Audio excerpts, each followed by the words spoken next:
the fact that it's this small but very over-armored character versus the one who has major weak spots but also is just, in general, super formidable, makes for a really great set. And just what I'm trying to say, though, is that these two really complement each other for being sworn enemies, so they're perfect together. It's really great to see them assembled and, you know, acting out their action features and everything. Now, for the Skull Grinder,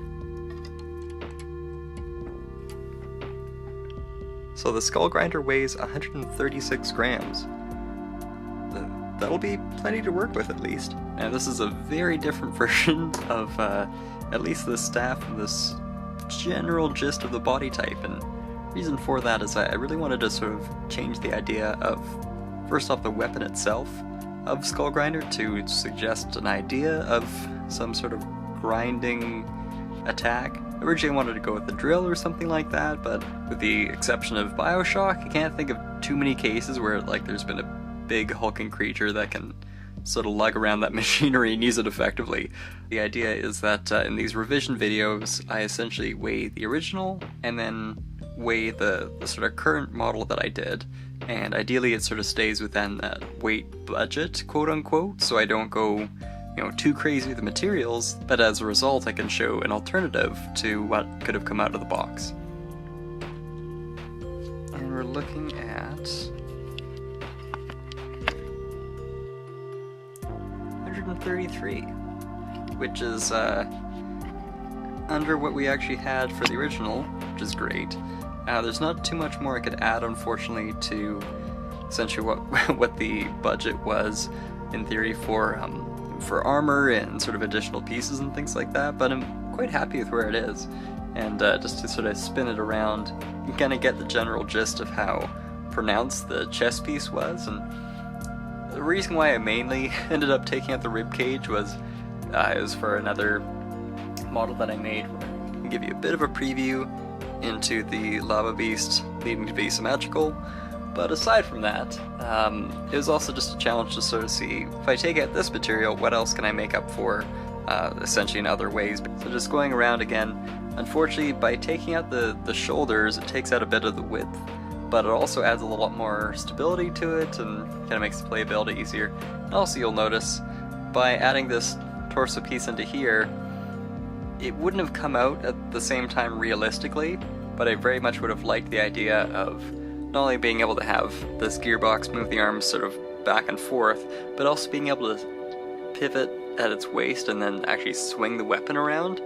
This huge sweeping attack of this huge weapon. And speaking of which, it's totally freewheeling. If I had enough pieces, I would have added a gear to it. But I think even that would have thrown off the weight just a little bit, so I played within the boundaries, and this is what I have, and not a huge visual change in terms of the body, aside from essentially the inner workings that you can see more of on the back and everything. And wish I could have had both these gears in black, but I mean, considering the fact that this is mostly concealed except for when you're actually moving it around, that makes sense. And also I added a little bit more friction actually by adding a ball joint to the end here, which allows, you know, crazy poses to have this all the way out. As you can see, there isn't actually like a friction piece on the elbow or the wrist joint, but holding this in place, there's nothing else around this. This is just all the way out like that. That's a lot of weight, but thanks to this gearbox though, that's possible. And you can get some really dramatic poses this way, because the Skull Grinder now is just more sinister than ever, I think. And that concludes my revision video of the Skull Grinder. Let's measure how much Ekimu weighs in grams. He's at 94. Now in this version, not much has changed in terms of height or anything else, but the build's a little bit different and accommodates for a slightly different play experience. Now you can mainly see from the clear height difference of the torso. I made Ekimu a little bit taller, and the proportions are thrown off once again with sort of legs compared to chest, and I tried experimenting with a few longer leg segments and longer arm segments, and really the torso was the only one I could really sort of stretch out a little bit without looking super unnatural. In terms of the shield, it's a little bit closer in, but it's still easy to manipulate with this small gear, just with your thumb and everything, and it spins quite freely. I ended up just taking out one friction piece here for essentially having the arm swing around, but again, it can have it stay totally in place just fine, even at full extension. And that's the final difference leading towards here, is in the hammer itself. The nice thing about this hammer now is it can fire from both sides. These are just a mirrored build, and it can actually fire studs based on sort of turning this little dial here. And that basically just means that either Ekimu can fire sort of back over his shoulder, or he can fire frontwards and then simply spin his hammer around, and that way he can continue defending against Skullgrinder. For the back, all I did was I lessened the extent of the rod, which lets you use a hammering system, but even with large fingers like mine, nothing really kind of gets in the way necessarily. There's no way to sort of pinch yourself, luckily. So that's the sort of main change I did. Unfortunately, the back is quite lackluster. All the Technic pieces are exposed, but when it comes to weight and everything, as we can sort of verify in the past, I'll add this little stud back in to have everything accounted for.